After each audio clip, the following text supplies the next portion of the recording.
जनती जनगणना मोदी जी ने सिर्फ पिछड़ों को लाभ दिलाने के लिए ही किया है। पिछड़ों को लाभ दिलाने के लिए ही मोदी जी ने ऐसा किया है, तो पहले ही नंबर क्यों नहीं मार लिया? अक्सर इसके सहमति नहीं थी कि जाति जनगणना कराई जाए। उनकी पूरी राजनीति का आधार जो है पिछड़े बन गए जी।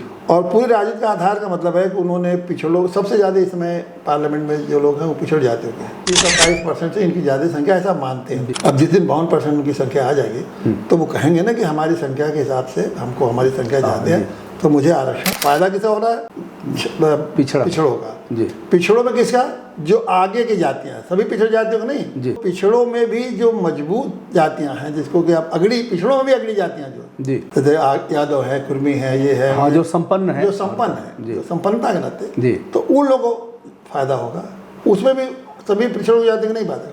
तो जाति आरक्षण के जो संविधान में व्यवस्था है जी, उसको खत्म करके जाति आवंटन की व्यवस्था लागू कर जाए। काशीराम की जो व्यवस्था है उसको पूरी तरह से लागू कर, जिसकी संख्या भारी उतनी उसकी हिस्सेदारी। अम्बेडकर के सिद्धांत में और काशीराम के सिद्धांत में बड़ी भारी टकराएगी जी, और दोनों का एक आमने सामने खड़ा होगा। क्योंकि अम्बेडकर ने जो सामाजिक न्याय के हिसाब से जातियों में आरक्षण दिया था, तो उनका सामाजिक न्याय तो खत्म करना पड़ेगा, रद्द करना पड़ेगा। पूरे देश में शुरू होने जा रही है जातीय जनगणना। किसे होगा फायदा, किसे होगा नुकसान? बिहार से आवाज उठी। प्रधानमंत्री जी ने कहा हम 4 जातियों को मानते हैं, जिसमें उन्होंने महिलाओं को कहा, नौजवानों को कहा, किसानों को कहा और पूरी तौर पर नकार दिया। एकाएक पता नहीं उनके मन में क्या आया और उन्होंने कहा अब होगी जातीय जनगणना। किसको लाभ होगा, किसको हानि होगी? लोगों के भीतर असमंजस की स्थिति है। हमारे साथ हैं पूर्व न्यायाधीश और नैतिक पार्टी के राष्ट्रीय अध्यक्ष चंद्रभूषण पांडे जी। आपने कई एक चीजें इसमें बताया है कि जातीय जनगणना क्यों और क्या करें क्या न करें, किसका होगा ऐसा नुकसान जिसकी भरपाई नहीं होगी और किसका होगा जबरदस्त फायदा। सादर प्रणाम आपको। जातीय जनगणना पर काफी शोध किया है आपने। एक तो संविधान के आप मर्मज्ञ हैं, ज्ञाता हैं। संविधान में जो आरक्षण की व्यवस्था की गई है, अब क्या वही व्यवस्था रहेगी या फिर व्यवस्था दूसरी होगी? क्या संविधान में संशोधन किया जाएगा? क्या होने वाला है और क्या है जातीय जनगणना? किस चश्मे से इसे देख रहे हैं? जातीय जनगणना के तो देश में संविधान में तो ऐसी कोई व्यवस्था है नहीं कि जिसके कारण जातीय जनगणना की जाए। और पहले से संविधान में जो व्यवस्था व्याप्त है उसमें जातियों के लिए आरक्षण की व्यवस्था है। अनुसूचित जाति और जनजाति के लिए जो आरक्षण की व्यवस्था थी वो तो प्रारंभ से थी, जब से संविधान की शुरुआत हुई थी तभी से। संभवतः 1951 में इसका आकलन किया गया और उनके केवल उनका ही आरक्षण की व्यवस्था है और उन्हीं के लिए सब व्यवस्था बनाई गई है। प्रावधान भी बनाए गए संविधान में। पिछड़ी जातियों के लिए थी नहीं। फिर मंडल आयोग आया। मंडल आयोग के बाद जब उसको ये लागू किया गया जाति जनगणना, ये तो पिछड़ों की पिछड़े क्लास में पिछड़े जाति मंडल आयोग से आ गए तो आ गए। बाकी तो पिछड़े हैं और दलित हैं। दलित मत के अनुसूचित जाति और जनजाति, तो इनके अब आरक्षण तो इन्हीं लोगों को अब मिल रहा है। बाकी लोग सामान्य जातियाँ हैं जिनको कि आरक्षण मिल रहा है, उनको आप सामान्य जाति क्या कहेंगे? जिनको आरक्षण नहीं मिल रहा है, बाकी तो इनको आरक्षण मिल रहा है। अब ये बहुत बड़ा सवाल है कि ये जो जाति जनगणना है इसके पीछे कोई राजनीति है या इसके पीछे देश हित है कोई बहुत बड़ा, या बहुत बड़ा सामाजिक हित है या किसी जात के हित के लिए है। तो देश हित में तो मुझे कुछ समझ में नहीं आ रहा कि जाति जनगणना से देश क्या हित है। अगर किसी का हित है तो जातियों का हित हो सकता है। तो अनुसूचित जाति और जनजाति को तो पहले से आरक्षण मिला ही हुआ है, उसमें तो कोई उनकी जनगणना होती है उसके हिसाब से उनको पद। पिछड़े जातियों की अभी जनगणना कभी नहीं हुई है। तो इसका मतलब अब ये जो जाति जनगणना होगी इसमें पिछड़े जातियों की भी जनगणना होगी और उसके साथ से उन जातियों की जनगणना होगी जो कि आप आरक्षण से बाहर है, उनकी तो मतलब सभी जातियों की जनगणना होगी। अब एक बड़ा सवाल है कि ये जनगणना से लाभ किस? तो मेरा एक मानना है कि यह जातीय जनगणना मोदी जी ने सिर्फ पिछड़ों को लाभ दिलाने के लिए ही किया है। और क्यों ऐसा मोदी ने किया है? कि देखिए आप इसको ये बात कहना लग सकता है लोगों को। नहीं सर, एक थोड़ा सा रोकूंगा। जैसे अगर पिछड़ों को लाभ दिलाने के लिए ही मोदी जी ने ऐसा किया है तो पहले ही नंबर क्यों नहीं मार लिए? इतना आवाज उठी, इतना आंदोलन हुआ। हाँ, ये बहुत इसके बड़ा मूल में क्या है? बहुत बड़ा सवाल है। मोदी जी आरएसएस इसको कभी नहीं चाहता था जी। आरएसएस तो जाति के खिलाफ है, कहते हैं ना, जो भी करते जो भी हों जी। कहते तो यही है ना कि हम हिंदुओं को एक करेंगे, तो वो तो जात उनके हिंदुओं को एक करने की जहाँ बात आती है, अगर ये सिद्धांत है, ये फॉर्मूला है, तो वहाँ जात तो कहीं खड़ी नहीं होती, फिर तो जातियों को तो बात ही खत्म हो गई ना, फिर तो हिंदू हो गए। तो यही कहते हैं जो हिंदू हित की बात करेगा वही देश पर राज करेगा। तो वहाँ तो जात की तो बात होती नहीं जी।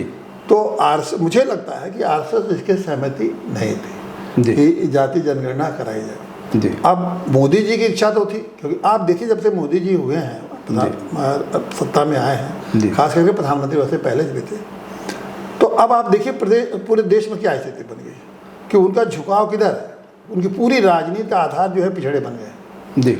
और पूरी राजनीति का आधार का मतलब है कि उन्होंने पिछड़ों, सबसे ज़्यादा इसमें पार्लियामेंट में जो लोग हैं वो पिछड़ जाते हैं जी। सबसे ज़्यादा लोग जो है ये मुख्यमंत्री या मंत्री है वो पिछड़ जाते हैं जी। और टॉप पर जो देश के शीर्ष पर भी लोग हैं इस समय वर्तमान में वो पिछड़ जाती है। तो एक कोई बुरी बात नहीं है, पिछड़ जाति के लोग होना चाहिए, सभी जाति के लोग होना चाहिए। हम उनकी बात कर रहे हैं कि मोदी जी का झुकाव था, वो जाति जो शुरू से था कि हम पिछड़े जाते, मतलब इसको वोट बैंक के रूप में वह देख रहे हैं और हमारी यही मैं कहना या थाती कैसे यही मैं कहना चाहता था कि हमें इससे आपत्ति नहीं है कि कोई भी जात के लोग आगे, पहले ब्राह्मण आगे रहते थे, अनुसूचित जात के लोग भी आगे रहे, ये भी रहे, कोई उसमें बुराई नहीं। लेकिन मोदी जी ने जो जाति जनगणना निर्णय लिया है वो इस दृष्टि से दिया है कि हम पिछड़ों को अगर जाति जनगणना उनका करा के ज़्यादा उनको लाभ पहुँचाएंगे तो मेरे साथ बिल्कुल एकदम चट्टान की तरह से लगे रहेंगे। इसीलिए उन्होंने जाति जनगणना की घोषणा की। क्यों कह रहा हूँ मैं, पिछड़ों को फ़ायदा होगा औरों का। अब पिछड़ों में भी सभी जातियों को नहीं फ़ायदा होगा, सभी जातियों को नहीं फ़ायदा होगा, पिछड़ों में भी सभी नहीं होगा। अब क्योंकि पिछड़ों की संख्या निश्चित रूप से 27% उनको नहीं है, ज़्यादा है, 27% का आरक्षण उनको मिला हुआ है, तो उनकी संख्या तो 27% से ज़्यादा है, हो सकता है 40 हो, 42 हो, 50 हो, 52% हो। तो अब यही जातियां हैं जिनको कि आप जाति जनगणना कराएंगे तो इनकी संख्या कोई डाटा, अभी गणना में कोई डाटा ऐसी नहीं है कि इनका 52% है। मानते हैं लोग कि 27% से इनकी ज़्यादा संख्या, ऐसा मानते हैं। जी। अब जिस दिन 52% उनकी संख्या आ जाएगी तो वो कहेंगे ना कि हमारी संख्या के हिसाब से हमको हमारी संख्या ज़्यादा है तो मुझे आरक्षण 27 ही क्यों, 27 ही क्यों, उस आधार पर। और वो मोदी जी को उसमें फिर कोई जस्टिफिकेशन नहीं होगा कि न मानने के लिए, और मोदी उसको मान भी लेंगे कि हाँ भाई इनको जो है तो मान करके संविधान में संशोधन कराएं, मान करके वो कहेंगे इनको दिया जाए। अब संविधान में दिक्कत क्या है कि इंदिरा साहनी केस में ये हो चुका है कि 50% से ज़्यादा आरक्षण नहीं होगा, तो संविधान पीठ ने कहा है जी। तो अब संविधान पीठ के में तो बाधा है, लेकिन जब संख्या आ जाएगी, देश के सामने इतनी बड़ी संख्या आ जाएगी तो फिर मोदी जी तो कहेंगे कि भाई देश का बहुत दबाव है उनके। अब MP MLA भी ज़्यादा हाई हैं पिछड़ों के, तो वो मोदी जी को रोक नहीं पाएंगे। मोदी रोकना भी नहीं चाहते हैं क्योंकि वो तो अपना वोट बैंक पिछोड़ के बनाना चाहते हैं, वो जल्दी से मान देंगे। और फिर संविधान में इंदिरा साहनी केस के रहते हुए भी संविधान में संशोधन करके उन्हें देंगे। अब इसका प्रभाव क्या होगा कि जब आप 52% इनको दे देंगे, 20-22% अनुसूचित जाति, तो करीब 75% तो निकल गया, 75% तो आरक्षण निकल गया। फिर इसमें कुछ और है, कोटे हैं, तो सिर्फ 15% जातियाँ लोग ऐसे बचेंगे जिनको कोई आरक्षण नहीं है। अब 15% में सारे जो 50% में जो जातियाँ थीं वो सिमट के 15% में आ जाएगी। तो जो 50% में अनारक्षित कैटेगरी है, जनरल कैटेगरी करिए, जिसमें कि मुख्यतः सवर्ण ब्राह्मण है, उसमें मैं तो कहूँ मुख्यतः ज़्यादा संख्या में ब्राह्मण है, और फिर क्षत्रिय है, कायस्थ हैं, वैश्य हैं। तो कायस्थों में तो बहुत कम संख्या है। वैश्यों को तो जानते हैं आपको, उनको नौकरी चाकरी से काम चलती है, उनको कोई बहुत ज़्यादा व्यवसाय से काम चलता है, और नौकरी से बहुत बड़ा रुचि इंटरेस्ट नहीं है उनका उतना। क्षत्रियों का है, क्षत्रिय लोगों की भी संख्या कमी है। ब्राह्मणों की जो संख्या 10-12% है, और उनको जो है अभी जो 50% में जो स्थिति बनती थी, उनकी स्थिति बनती थी, वो तो सिमट के 15% में उनकी जगह बननी है। तो 15% में उनके घट के कितनी हो जाएगी, 5%, 7%, 3%, 4%। तो अगर इस तरह देखें तो सबसे ज़्यादा नुकसान तो फ़ायदा किसे हो रहा है, पिछड़ों का। जी। पिछड़ों में किसका? जो आगे की जातियाँ, सभी पिछड़ जातियों को नहीं जी। पिछड़ों में जो कम संख्या की जातियाँ हैं उनको कोई फायदा नहीं होगा। जो पिछड़ों में भी जो मजबूत जातियाँ हैं, जिसको कि आप अगड़ी, पिछड़ों में भी अगड़ी जातियाँ जो जी, जैसे यादव है, कुर्मी है, ये है, हाँ, जो संपन्न है, जो संपन्न है, जो संपन्नता के नाते, जी, तो उन लोगों को फायदा होगा। उसमें भी सभी पिछड़ों की जाति को नहीं फायदा, तो उनका एक बहुत बड़ा वोट बैंक है ना, और उन्हीं के प्रभाव में और पिछड़ी जातियाँ रहती हैं। तो इसके नाते मोदी जी ने उनको, अगर उनको अपना बैकिंग है और मजबूत बैकिंग कर लिया, तो उनको अपनी राजनीतिक स्तंभ के रूप में बने रहेंगे, उनको कोई हिला नहीं सकता है। तो नुकसान, फायदा पिछड़ी में मजबूत जातियों को जी, और फायदा और सबसे ज़्यादा नुकसान ब्राह्मणों को होगा। तो ये तो उसके फायदे और नुकसान के। अच्छा, जो सामान्य कैटेगरी होगी उसमें भी तो घुसेंगे कि अलग से कोई प्रावधान बनेगा? मैंने कहा तो ब्राह्मणों को 3-4% हो जाएगा, वो तो 3-4 उसमें घुस जाएंगे, तो बचेगा शायद 2%, 3%। तो अब ब्राह्मण लोग जो कि पढ़ लिख के और नौकरी के लिए बहुत दिनों से अपने 50% में इनका हक बन जाता था, 12-13%, 10% नौकरी मिल जाती थी, तो अब 10% तो अब मिलने की उम्मीद ही नहीं है, 2-3%, 4% में इनको संतुष्ट रहना पड़ेगा। तो ये तो नुकसान फायदे की। अब एक बात, बहुत बड़ी मजेदार बात मैं आपको बताऊँ, ये जब मोदी जी ने क्यों तब इसकी घोषणा की जी, जब ये युद्ध का एकदम मामला होने जा रहा है, आज से जी, संघर्ष युद्ध होने जा रहा है, और ये भागवत जी उनसे मिलने आ रहे हैं। जी, और भागवत जी एक तरफ से मिलने आ रहे हैं, और मिल के जैसे भागवत जी के दूसरे दिन घोषणा कर दिया। अब ये बात देश के लोगों को समझना चाहिए, ऐसे क्या बात थी जी, कि ये वही मोदी जी है जो कि खूब मंच से जाति जनगणना का विरोध करते थे कि हमारी 4 जातियां हैं। हाँ, तो और ने ये भी कहा है, जातियाँ ये भी कहा है, 4 जाति को बुलाओ, एक जगह और कहा है कि जातियाँ सिर्फ 2 ही होती हैं, एक अमीर की जात और एक गरीब की जात। जी, तो उस पर तो कुछ कहा नहीं, ये भी बहुत बार बोल चुके हैं, बहुत, सिर्फ 2 जातियाँ होती हैं। इसमें भी मुझे लगता है, मैं गलत भी हो सकता हूँ, कि देखिए आरएसएस के लोग तो इस जाति जनगणना के पक्ष में नहीं थे जी, क्योंकि उनका हिंदुत्व का मामला ही अब गड़मगड़ हो गया। जिस जाति जनगणना हो जाएगी तो उनका गड़मगड़ हो जाएगा हिंदुत्व, समझ लीजिए जी, वो क्या परिणाम होगा वो समझ नहीं सकते हैं, वो समय बताएगा। तो उन्होंने एक तो युद्ध के भय दिखा के युद्ध हो जाएगा और अगर देश का समर्थन लेना है तो पिछड़ों का समर्थन जरूरी है, तो उनकी सहमति करा ली आरएसएस के भागवत जी। और जैसे ही सहमति मिली उन्होंने खड़ाक से घोषणा कर दिया। अब जब पूरा देश की, अब दिखाना है उनको कि पूरा देश की पिछड़ी संख्या हमें साथ है, 52% संख्या ज़्यादा है, तो मुझे अब क्या चिंता है? न आशा की चिंता है, न ब्राह्मणों की चिंता है, न किसी की चिंता है। तो इस तरह से लगता है मोदी जी अपनी भविष्य की रणनीति, राजनीति बना रहे हैं। चाहे वो जैसे कहते हैं कि हम 29 में बनाएं, 29 के आगे को सोच रहे हैं, तो एक बात अभी चुटकिलों में ही कह दिया कि भाई तो ये तो अभी तीसरी ही बार है ना जी, हाँ, आखिरी बार तो ही नहीं है, हाँ, तीसरी बार है। हम आखिरी बार तो कभी कहे नहीं है। तो अब उसी से आप संकेत पर समझिए, और बड़े प्रफुल्लित मुद्रा में उन्होंने कहा कि तो आगे की रणनीति उन्होंने इसे एक नींव डाल दी। इसमें जो भारतीय जनता पार्टी जातियों के विरोध में थी, वो जाति जनगणना कराए, और कब? जबकि सारे विपक्ष पार्टियां मांग कर रही हैं जाति जनगणना जी, तो विपक्षी पार्टियां मांग कर रही हैं, उनकी मांग मंशा को पूरा कर रहे हैं आप जी। तो अभी देख लीजिए कि आखिर में देश के लोगों को, चाहे ये भारतीय जनता पार्टी हो या विपक्षी पार्टी हो, या देश के नागरिकों को समझते क्या है, वो भी वही मांग कर रहे हैं, वो भी मांग कर रहे हैं। तो अभी समझ लीजिए कि अगर दोनों एक ही मांग कर रहे हैं, तो इसमें जो आपने पहला सवाल पूछा कि देश हित क्या है, तो इसमें क्या देश हित क्या है? दोनों ही मांग कर रहे हैं, दोनों अपने राजनीति में के लिए रणनीति बना रहे हैं, तो ये उनकी राजनीति के लिए दोनों को फायदा नुकसान सोच रहे हैं। देश हित में कहीं आता नहीं है। देश हित में आता तो एक आदमी कहता कि तो ये जाति जनगणना 52 में हो गई होती, और फिर देश हित में रहता तो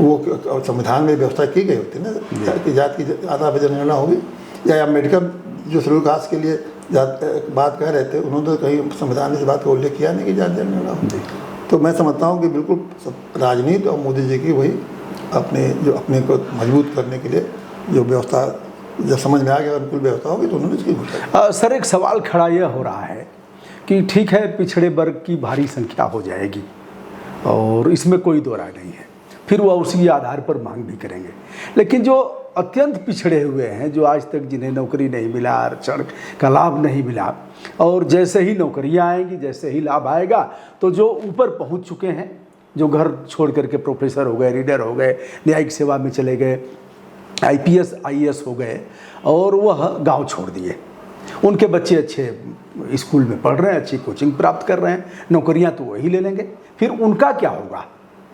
इसलिए मैंने कहा कि देखिए, ये जाति जनगणना को अगर ये हुई जी, तो उसके बाद कई चीज़ें को करना पड़ेगा। जी, पहला काम अगर जाति जनगणना है जी, तो जाति जनगणना में आपको जो जाति जनगणना के पहले क्या स्थिति, जी, आज जो है सामाजिक न्याय की स्थिति चल रही है। जी, सामाजिक आरक्षण का, जाति आरक्षण का आधार क्या है? सामाजिक न्याय। जी, कि ये लोग पिछड़े हुए हैं, तो ये है सामाजिक न्याय की। अगर इसको वास्तव में जाति जनगणना का लाभ आप चाहते हैं कि सबको मिले, जी, तो ये जो सामाजिक न्याय की व्यवस्था को तो खत्म करनी पड़ेगी। जी, फिर ये आरक्षण, जो जाति आरक्षण है, इसको खत्म करना पड़ेगा। फिर आपको क्या करना पड़ेगा कि जाति आवंटन, जाति आवंटन। जी, और ये किसका सिद्धांत है? ये काशीराम का। जी, तो बाबा साहब का जो फार्मूला है जी, कि जाति आरक्षण, जी, उसको रद्द करना पड़ेगा संविधान में, उसको रद्द करना ही पड़ेगा। और काशीराम का जो फॉर्मूला है जाति आवंटन, जिसकी संख्या भारी उतनी उसकी हिस्सेदारी, ये आप करिए। तो जाति जनगणना अगर हुई तो अगर उसका फायदा आप चाहते हैं कि सबको मिले, जी, तो भूल जाइए आप जाति आरक्षण, जी, क्योंकि जाति आरक्षण में तो पिछड़े भी रहेंगे और अनुसूचित रहेंगे, तो क्लास बन गया ना। जी, जब ये जो गणना आप जाति जनगणना करके वो जाति आरक्षण खत्म कर देंगे, जी, तो फिर तो वो क्लास ग्रुप बनेगा नहीं। फिर तो जितनी जातियां हैं जिसकी अपनी संख्या के हिसाब से है, उन संख्या को अपने हिसाब से मिल जाएगा। और देखिए एक और इसे एक सिद्धांत निकलता है, ये तो काशीराम जी को हर को मानना पड़ेगा। और मैं चाहता हूँ कि जितने लोग हैं जो चाहते हैं कि जाति जनगणना हो, तो उनको चाहते हैं कि समाज के हर वर्ग को फायदा हो, तो उनको मानना पड़ेगा कि ये जो जाति आरक्षण के जो संविधान में व्यवस्था है, जी, उसको खत्म करके जाति आवंटन की व्यवस्था लागू कर जाए। काशीराम की जो व्यवस्था है उसको पूरी तरह से लागू करें, जिसकी संख्या भारी उतनी उसकी हिस्सेदारी। एक तो ये बात है। जी, दूसरी बात इसके साथ ये वही करना पड़ेगा कि जाति का, देखिए अभी सामाजिक न्याय है ना, आप चला रहे हैं, सामाजिक न्याय को संविधान में कब खत्म करिए, रद्द करिए। अब कहीं जाति न्याय की बात चली है। जी, जाति न्याय का मतलब वही बात जो मैंने कहा कि आरक्षण वाला ही संदर्भ में कह रहा हूँ। अब सामाजिक न्याय नहीं, अब बनाइए जाति न्याय की बात करिए, और तो सारी जातियाँ कवर हो जाएंगी जिसके पास इतने जैसे रहेंगी, फिर तो सवाल ही नहीं है कि फिर। तीसरी बात, एक महत्वपूर्ण बात ये मैं कह रहा हूँ कि अभी संविधान में फिर इस गणना में अगर जनगणना करें, जी, तो जात, अनुसूचित जात, अनुसूचित जनजात और पिछड़े, इनकी तो गणना होनी चाहिए। आप गणना कैसे करिए कि हर व्यक्ति का जो प्रचलित जाति है, जिसमें है वो, जिसमें जाना जाए, उसी गणना करिए, तभी तो फिर वो भी रहे अनुसूचित जात, पिछड़े जात, और ये भी रहे जात की गणना, तो समाज कैसा बनेगा? एक तो पिछड़े भी रहेंगे, अनुसूचित जात भी रहेंगे, और ये जाति का भी गणना होगी, तो ये कैसे, इसका कोई तालमेल तो है नहीं। उसको रद्द करिए। तो अनुसूचित जात, जनजाति का या पिछड़े जात की जनगणना बिल्कुल नहीं होना चाहिए। उसको अगर हो रही हो तो रद्द करके आप केवल जातियों की और उसी आधार पर भागीदारी तय कर दिए, बिल्कुल साफ हो जाएगी। चौथी बात एक और महत्वपूर्ण है कि संविधान में जो प्रावधान है, जो आपने कहा कि संविधान में संशोधन करना पड़ेगा, संविधान में जो व्यवस्था है कि जातियों के, अनुसूचित जात, जनजाति के लिए आरक्षण की व्यवस्था है, पिछड़ों के लिए व्यवस्था है, उस संविधान में उसको हटा दीजिए। अब एक नया व्यवस्था लाइए, प्रावधान लाइए, जिसमें कि जातियों के आधार पर लोगों को पद दिया जाए, आवंटन किया जाए। जी। आरक्षण में आवंटन में बता फर्क है। आरक्षण में आवंटन में ये फर्क है कि आरक्षण में तो उस वर्ग के लोग उसमें नौकरी देते हैं, आवंटन में तो सभी लोग मान लीजिए नौकरी के लिए अप्लाई किए जी, और जिसके 100 नौकरी है जी, और उस नौकरी में 100 नौकरी में है तो सबको इम्तहान बैठाया जी, और सब बैठिए और जिस जात की जितनी संख्या है मेरिट से उसको बांट 1% 2%, हाँ आप मेरिट से बांट जी। दीजिए, आसानी से बांट जाएगी, उसमें तो कोई आरक्षण है नहीं जितनी जाति। और यही न्याय है असल में। यही जाति यही न्याय है, यही संविधान की मंशा भी है। जी। संविधान की मंशा है कि किसी तरह से भेदभाव नहीं है। अच्छा सर, अगर यही बात है तो सुप्रीम कोर्ट ने एक आदेश किया था कोटा में कोटा, जो पिछड़े लोग हैं जिन्हें अब तक नहीं मिल पाया है आरक्षण का लाभ, तो अगर प्रदेश सरकारें चाहें तो ऐसा कर सकती है, जिसको लेकर के बड़ा विरोध हुआ। नहीं, गवई ने, चीफ जस्टिस गवई ने कहा है कि हमने जो कहा है कि गरीबों को और हर जात के जिनको आरक्षण मिल चुका है उसमें अब गरीबों को आरक्षण दीजिए, उनका कोटा अलग निर्धारित कीजिए, जो जातियाँ पिछड़ गई हैं उनको कहा कि पार्लियामेंट को कानून बनाना चाहिए जी।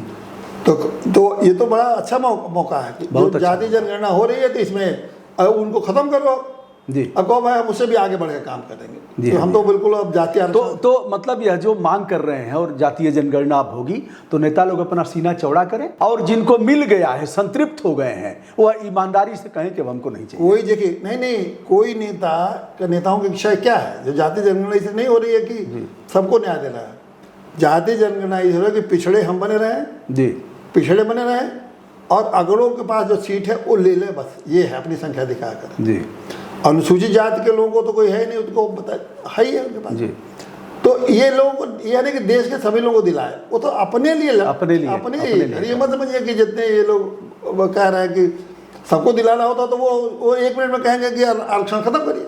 जब जाति जनगणना हो गई तो आज के अगर आप वो करना है और एक कदम और आगे बढ़ेंगे, अगर आप वास्तव में करना ही चाहते हैं तो अब वो अनुसूचित जनजाति का कोटा जो है वो खत्म करिए, पिछड़े के अनुसूचित, अब हर जातियों में के गरीबों को कोटा कर दीजिए जी, कि जैसे जाति जनगणना हो गई जी, तो सब जाति जनगणना में हर जात में जो हो, मान लीजिए कि यादव जाति है, चाहे कुर्मी जाति है, चाहे ब्राह्मण जाति है, अब इसमें अगर जाति जनगणना के सब नंबर से उन्हीं को अगर दे देंगे तो फिर उसमें बड़ी जातियाँ जो संपन्न है उन्हीं को मिल जाएगा जी। उनमें जो गरीब है जी, तो उनमें गरीबों को आप दीजिए, जो जातियों का बनाइए उसको, उस कोटे को जो बनाइए गरीबों का कोटा बनाइए, उस जात में जो गरीब है उनको आप नौकरी देंगे, चाहे उनको जो मिलने वाली सुविधाएं देंगे। तो ये भी खत्म करना पड़ेगा कि आपको जातियों के जनगणना के बाद ये जो वर्तमान कोटा है कि आरक्षण का कोटा वो खत्म करके हर जातियों में गरीबों का कोटा बनाइए, ताकि एक जाति को के गरीब को आरक्षण की ये नौकरी की सुविधा मिले और जो भी साधारण सुविधा मिलती है वो भी मिले। देखिए लेकिन यह बात मोटी मोटी बात है, बहुत ऐसा नहीं है कि सूक्ष्म चीजें हैं, ये उनके समझ में कैसे समझ में आ रहा है ना, तो मगर समझ में तो दृष्टिकोण तो दूसरा है, दृष्टिकोण तो दूसरा है। और एक और मांग बहुत महत्वपूर्ण करना पड़ेगा और बहुत महत्वपूर्ण मांग है, आपने शेड्यूल कास्ट कमीशन बनाया जी, आपने बैकवर्ड कमीशन बनाया जी, बनाया ना जी, हाँ जी, हाँ। इन्हीं जातियों को पहचान करती है, तो शेड्यूल कास्ट कमीशन को तो अब जब जाति जनगणना करें तो खत्म करिए। शेड्यूल कास्ट कमीशन क्या जरूरत है, अब तो जाति की जनगणना हो रही है ना जी, उससे तो बैकवर्ड कास्ट की जनगणना क्या तो नहीं हो रही है, अब तो जाति की जनगणना हो रही है। तो क्या फिर जातिवार कमीशन बने? नहीं, हाँ जाति कमीशन बनाइए, क्योंकि जातियों के आप तो एक तो जाति कमीशन बना दिए, सभी जाति, भाई जाति की तो होगी ना, लेकिन सब मिल करके जैसे पिछड़े हैं, विभिन्न जातियां आती हैं, SC ST में आती हैं, तो कमीशन उनके लिए काम करेगा, फिर कमीशन क्यों हटाया जाए? कमीशन क्यों, फिर कमीशन तो जिसकी संख्या जिसके हिसाब से ना जी, जिसकी संख्या हो जाएगी, और उसके साथ हम लोग कह रहे हैं कि गरीब को बनाइए, गरीब को दीजिए जी, तो एक गरीब आयोग बन जाए, तो उसमें आइडेंटिफाई कर ले कौन गरीब है।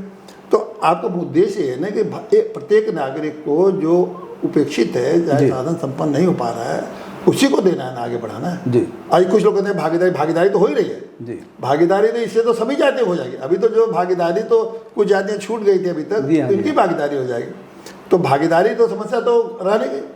अब भागीदारी मतलब कांसीराम जी का जो सपना था, जो उनका कहना था, तो यह भागीदारी उनकी हो जाएगी, और जो अब तक वंचित है उनको सबको इसका लाभ मिल जाएगा, वो जो गरीब हैं उनको लाभ मिल जाएगा जी। तो अब देखिए, लेकिन एक बात है, ये बड़ा एक मामला, अगर ये जाति जनगणना की इस तरह से जो मांगे अगर उठी जी, तो अम्बेडकर के सिद्धांत में और कांसीराम के सिद्धांत में बड़ी भाई टकराव उठा टकराएगी जी और दोनों का एक आमने सामने खड़े हो जी। गए, क्योंकि अंबेडकर ने जो सामाजिक न्याय के हिसाब से जातियों में आरक्षण दिया था, जी तो उनका सामाजिक न्याय तो खत्म करना पड़ेगा, रद्द करना पड़ेगा जी। और काशीराम का जो जाति और न्याय फिर ये लोग कह दें कि हम अब अम्बेडकर को नहीं मानते, उनके सिद्धांत को नहीं मानते, ये अभी तो कहना पड़ेगा। कहना पड़ेगा कि वो सामाजिक न्याय के अम्बेडकर को हम नहीं मानेंगे। अब किसको माना पड़ेगा? काशीराम जी जी। को। तो काशीराम की जो है जो जाति न्याय वाली बात का सिद्धांत को मानना ही पड़ेगा अगर जाति जनगणना से हर लोगों को लाभ पहुंचाना चाहते हैं। तो अगर जाति जनगणना केवल उन्हीं को कुछ खास तबके के लोगों को लाभ पहुंचाना तो अलग बात है, राजनीति के लाभ लेना चाहते हैं, लेकिन देश के प्रत्येक वर्ग को, प्रत्येक नागरिक को जाति जनगणना से लाभ पहुंचाने का अगर आपको नियत हो तो काशीराम के सिद्धांत को मानिए, अंबेडकर को सिद्धांत को किनारे कर दीजिए या रद्द कर दीजिए और संविधान में उसी के अनुकूल आप संशोधन कर दीजिए। देखिए इसके देश को लाभ मिलेगा। तो अब ये है कि ये मैं नहीं समझता कि ये इस तरह से लोग इसको स्वीकार करेंगे, लेकिन मैं समझता हूँ कि अगर इस तरह से समय का बदलाव है, 75 साल तक बाबा साहब अम्बेडकर के सामाजिक न्याय चला जी, अब 75 साल बाद एक आधुनिक समय आया है जी, ज़्यादा लोग ज़रूरतें बदल गई है, लोगों का सामाजिक जिस जाति के पास कुछ नहीं था समाज के नाते पिछड़े थे, जाति संपन्न हो चुकी है जी। तो अब काशीराम का फार्मूला लागू करने में तो मैं समझता हूँ कि बहुत ही न्यायोचित फार्मूला है। एक ज़माने में जबकि हम ही लोग काशीराम के सिद्धांत को उचित नहीं मानते, आज मैं समझता हूँ कि काशीराम का ये सिद्धांत इतना अच्छा है, इतना उचित है कि इसको तो सरकार को नहीं हर वर्ग को स्वीकार करना चाहिए और खास करके ब्राह्मणों को तो काशीराम को आगे रखे और इस बात को उनको आगे रखे। नहीं, अभी आपने कहा कि सबसे अधिक नुकसान ब्राह्मणों का इसमें होने जा रहा है और दूसरी बात आप कह रहे हैं कि कांसीराम के सिद्धांतों को ब्राह्मणों को अंगीकार करना चाहिए और खुश होना चाहिए। हाँ तो ठीक है, देखिए महापुरुष जो भी हों, महापुरुष के विचार आते हैं जी, महापुरुष के विचार समय के साथ इरेलेवेंट हो जाते हैं कभी और समय के साथ अनुकूल हो जाते हैं जी। गांधी जी के सारे विचार आज अनुकूल थे ही ना, बहुत से गांधी जी के विचार उस समय अनुकूल थे। काशीराम एक महापुरुष थे, उन्होंने जो सोचा था उस समय समाज को नहीं सूट करा था जी। आज जो है जब जाति ये तो तब की बात है ना जब जाति जनगणना आप कराएं, जब जाति जनगणना जब कराएंगे तो उसमें काशीराम बहुत ही रेलिवेंट हो जाएंगे और खास करके ब्राह्मणों के लिए बहुत रेलिवेंट हो जाएंगे। क्योंकि देखिए आज भी अगर जात के आधार पर पूरे देश में आप आकलन कराएं जी तो अगले पीछे छोड़ दीजिए शुरुआत जात की, तो सबसे ज़्यादा जाति मैं तो समझता हूँ कि सबसे ज़्यादा संख्या किसी है? ब्राह्मणों की है जी। उसके बाद क्या है ये जैसे मैं चमार कहिए चाहे वो कहिए, हाँ दलित कहिए, दलित मत कहिए, देखिए जात की बात करें, हाँ जाति जी, हम जात की बात जी, हाँ जी, जाटो है, हाँ जाटो या चमार है जी, या तो इनकी संख्या है 10% जी। उसके बाद दूसरी जातियाँ संख्या आती है। तो ब्राह्मणों को जात के हिसाब से अगर आप जोड़ेंगे तो ब्राह्मणों को फायदा मिलेगा जी। अच्छा जाटो और चमार को तो पहले से फायदा मिल ही रहा है जी, उनके तो कोई हाँ 51 में ही इसकी गणना कराई गई या और ये सब तो भारत में अगर देखा जाए काशीराम के फॉर्मूले में मैं क्यों कहा गया बहुत काशीराम को ब्राह्मणों के लिए ज़्यादा उपयुक्त महापुरुष साबित होंगे क्योंकि वो काशीराम का फॉर्मूला मिलेगा तो ब्राह्मणों को 12% आरक्षण मिलेगा, 10 या 12% मिलेगा जी। तो इसलिए काशीराम को मानने में आप काशीराम आपके लिए अगर बुराई क्या है? नहीं बुराई क्या, कोई महापुरुष तो है ना, महापुरुष एक महापुरुष एक सिद्धांत दिया उसको आपने विरोध किया, अनुकूल नहीं था, आज उस महापुरुष की बात आपको अनुकूल लग रही है, उसको अपने लिए मांग करिए और काशीराम को आगे करके मांग करिए। अब उसी तरह किसी को 4% मिलेगा, 2% मिलेगा, मुसलमानों को मिलेगा। अब मुसलमानों की संख्या में उनका अंसारियों की संख्या बहुत ज़्यादा है, उनको भी 4% मिलेगा। तो इस तरह से आप अगर देखें तो काशीराम को अभी पिछड़े में ही आते हैं। अभी काशीराम को मानने में सबसे ज़्यादा फायदा ब्राह्मणों को ही होगा, ब्राह्मणों को मानना चाहिए, निसंकोच मानना चाहिए। कोई इससे ये ना हो कि काशीराम हमारे उस समय हम लोग कहते थे कि ब्राह्मणों के खिलाफ जो बात बोलते थे, आज काशीराम जब बोलते थे आज उनके फार्मूला जब इस तरह लागू हो रहा है तो मैं तो देखता हूँ कि अगर ऐसा लागू होगा और लोग माने तो एक समय ऐसा आ सकता है कि धीरे धीरे अम्बेडकर साहब को, बाबा साहब को लोग भूलते जाएंगे और काशीराम रेलिवेंट हो जाएगा, काशीराम को लोग मानते चले जाएंगे। अगर जाति जनगणना कराया आपने और ये मांग उठी तो फिर काशीराम जी तो अम्बेडकर को पीछे छोड़ के आगे निकल जाएंगे। तो अब ये आपका पता लग रहा होगा कि भाई नहीं हटपटा नहीं लग रहा है, हाँ, ठीक लग रहा है। ये लग रहा है कि हटपटा लग रहा होगा कि कहाँ और यदि ये होना ही है, सब मान गए हैं और तैयारी हो गई है, अब तो होगा ही, हर हालत में होगा, संविधान में संशोधन भी होगा, तो यह आधार मानने पर उनको लाभ मिलेगा जो आज तक इससे वंचित रहे हैं। हाँ बिल्कुल, उनको बहुत लाभ होगा। अब फिर तो आप किसी जात को छोड़ नहीं पाएंगे ना, हर जात को छोटी छोटी जाति, छोटी छोटी संख्या हो, उसको भी आप छोड़ नहीं पाएंगे।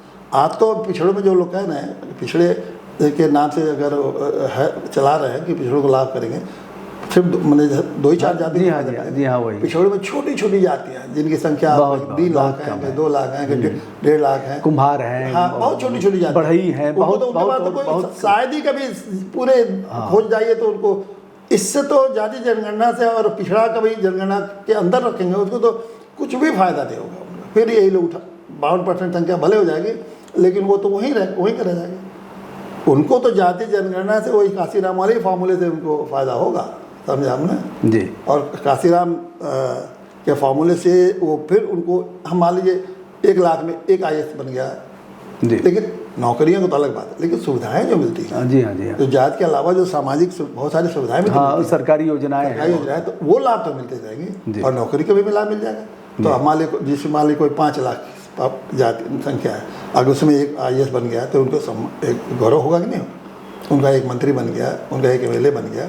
अभी तो तमाम MLA तमाम ऐसी जातियाँ आपको पिछड़ी जातियों में मिलेंगी कि उनको MLA और क्या छोटा सा पद भी चुनाव का पद भी आज तक नहीं मिला है, आज तक 75 साल में नहीं मिला है। तो वो सब मिल जाएगी और ब्राह्मण लोग भी खुश हो जाएंगे कि भाई हमें भी हमारा जो संख्या है ठीक है, कुछ कम होगा, जैसे काफ़ी संख्या में रहते थे तो कम से कम 10-12% उतने में संतुष्ट हो जाएंगे, हमको चलो 10-12% तो हमारा अपना ठोस रूप से। क्या लग रहा है सर, जैसे आप कह रहे हैं वैसे ही होगा या फिर वो कुछ और करेंगे लोग? ये नहीं होगा, जो मैं कह रहा हूँ नहीं होगा, काशीराम को नहीं मानेंगे। फिर क्या जो सामाजिक न्याय की जो व्यवस्था चल रही है जी वही चलेगी, है ना।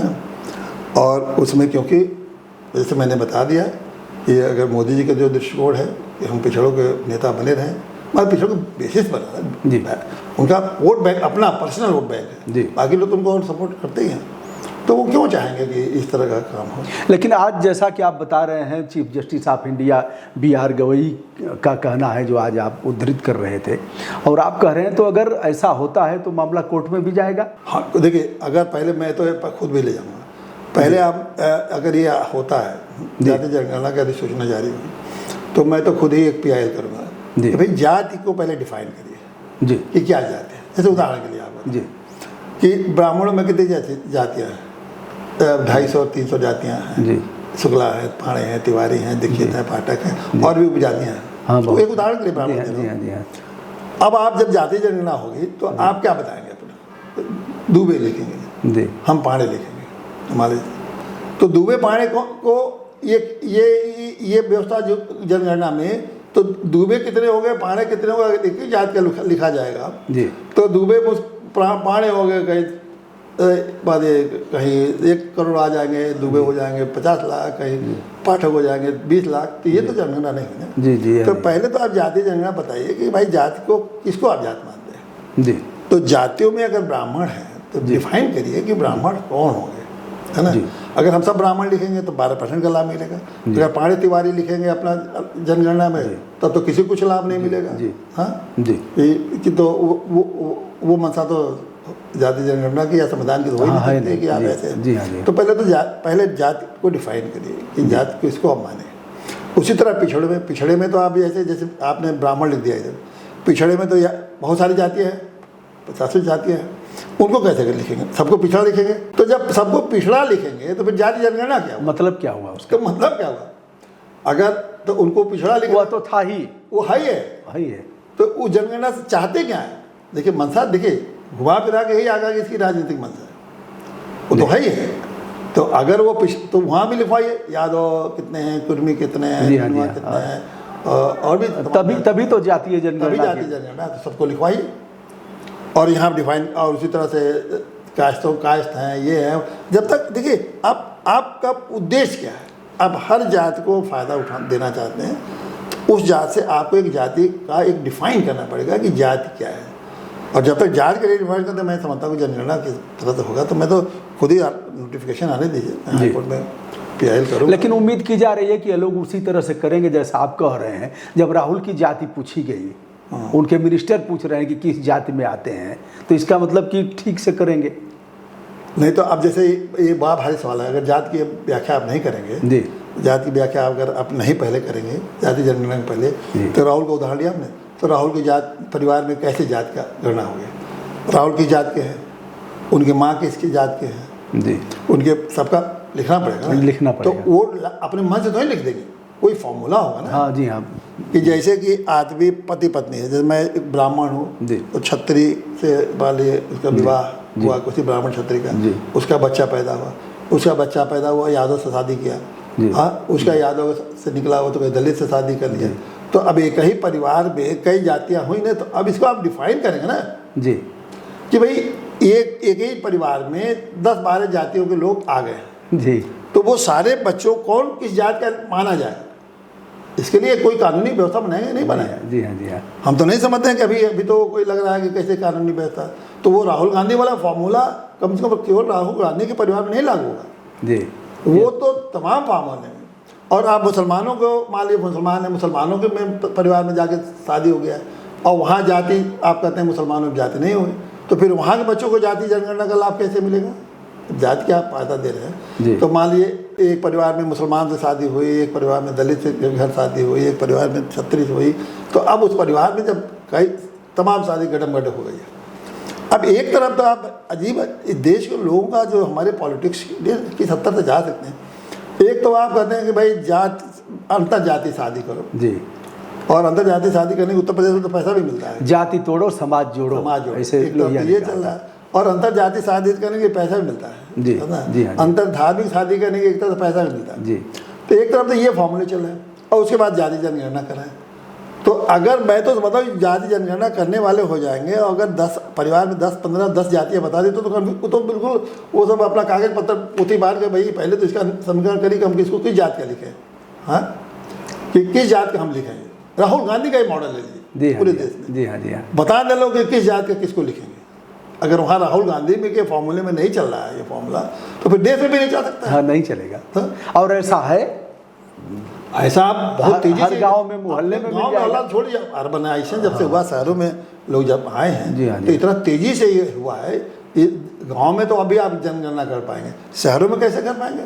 शहरों में तो बड़ी तेजी से हुआ है ना कि इंटरकास्ट मैरिजेज हुए हैं, और इंटरकास्ट एक ही बार नहीं कि एक जात से दूसरी जात, उसी परिवार में कई जात के लोग आ गए हैं। तो अब ये जाति तो इस जाति कहाँ हम चले थे संविधान के देश में कि कास्टलेस सोसाइटी बनाएंगे, है ना, जाति विहीन समाज बनेंगे, तमाम समाजवाद के चाहे जयप्रकाश हो, लोहिया हो, और कहाँ फंसते जा रहे हैं कि एक ही परिवार में कैसे जनगणना करें कितने जाति हों। तो ये हमारे 75 साल की उपलब्धि है और मैं समझता हूँ कि सत्ता के मोह के लिए इतनी ज़्यादा घिनौने काम नहीं करना चाहिए। सत्ता के मोह में वही काम करना चाहिए जिससे जनहित, देश आगे बढ़े, समाज आगे बढ़े, लोग आगे बढ़े, भाईचारा हो और लोग अपने भाईचारा के हिसाब से अपने संवैधानिक दायित्वों को पूरा करके देश को आगे बढ़ाएं। और संविधान में तो बहुत बड़ी बात है कि हर आदमी अब कोशिश करना चाहिए कि स्वयं उत्कर्ष पर ले जाए, समाज को उत्कर्ष पर ले जाए और देश के उत्कर्ष पर ले जाए। तो इसमें जाति जनगणना में तो मैं कहीं नहीं दिखाई दे रहा कि व्यक्ति उत्कर्ष पर पहुँचेगा, समाज उत्कर्ष पर पहुँचेगा, फिर देश को ले जाएगा उत्कर्ष। इसमें तो इसका यही निष्कर्ष निकलता है कि सब नीचे गिरते चले जाएंगे, इसी में फंसते चले जाएंगे। और इतना दुर्भावना और द्वेष और देखिए जब आप इन चीज़ों में फंस जाएंगे तो उत्कर्ष क्या है? तो सामूहिक फिर तो खाइयाँ और भी बढ़ेंगी और निष्ठाएं फिर लड़ेंगे लोग आपस में, पिछड़े में पिछड़े लड़ेंगे। अब तक तो ऐसे था, लेकिन अब यह लड़ेंगे कि हमारा हक मार रहे हैं। और देखिए अभी तक तो आप अपने को लिखते हैं कि ब्रजभूषण जी मार्कंडे लिखते हैं जी, अब तो सर्टिफिकेट दिया जाएगा ना कि ब्रजभूषण दुबे। अब जहाँ भी जाएंगे तो ब्रजभूषण मार्कंडे नहीं जी पूछा जाएगा कि ब्रजभूषण आगे क्या जी जी बताइए किस जात के, क्योंकि वो तो सर्टिफिकेट जाति जनगणना के बाद तो आपको जात पहचानवा दिया ना। अब ये नहीं आप ये नहीं कहेंगे आप समाजवादी है भाई जात नहीं लिखे, नहीं, ये तो सरकार ने कह दिया, आपको बताना ही पड़ेगा। हर कंपटीशन में, हर इंटरव्यू में, हर रिजर्वेशन में, हर दुकान पर, अब सबको जब आपको सर्टिफिकेट मिल गया जात का तो जहाँ भी जाएंगे आपको अपनी जात को लिखना ही पड़ेगा, बताना पड़ेगा। वो मतलब ये तो सरकारी जरूरत पड़ जाएगी। आधार कार्ड पर, राशन कार्ड पर, जहाँ भी आप जाएंगे, स्कूल में, अब जैसे आप जाइए बड़े बड़े दिल्ली बम्बई के बड़े बड़े लखनऊ के पब्लिक स्कूल में बच्चे जानते ही नहीं कौन जात क्या। आपको पूछेगा, उनको जब सर्टिफिकेट मिलेगा दिया जाएगा, जब असली कागज दिया जाएगा तो उसमें लिखा जाएगा ना बच्चा को कि ये फलाना बच्चा बबलू यादव, बबलू पांडे मान लीजिए, बबलू अहिर है, जो भी लिखा जाएगा ना, बबलू चमार है। तो अब यार हम बबलू कहेगा कि अब यार हमारा ये हम बबलू हैं, अब ये चमार क्या होता है वो जानता ही नहीं था, वो यादव क्या होता है, वो क्या होता है। वो बच्चा जो एकदम से विकसित हो रहा था एक भारतीय नागरिक के रूप में, अब सारे स्कूल के बच्चे पूछेंगे भाई तुम यादव क्यों हो, किस बात के हो। अब वो लड़की के भाई लिखा जाएगा कि यादव लड़की, वो लड़की जानती नहीं, खाली उसका तो आकांक्षा नाम है, सुभद्रा नाम है, वो इस तरह का नाम है। अब उसको तो सर्टिफिकेट कागज डॉक्यूमेंट में तो उसका जात लिखा जाएगा ना।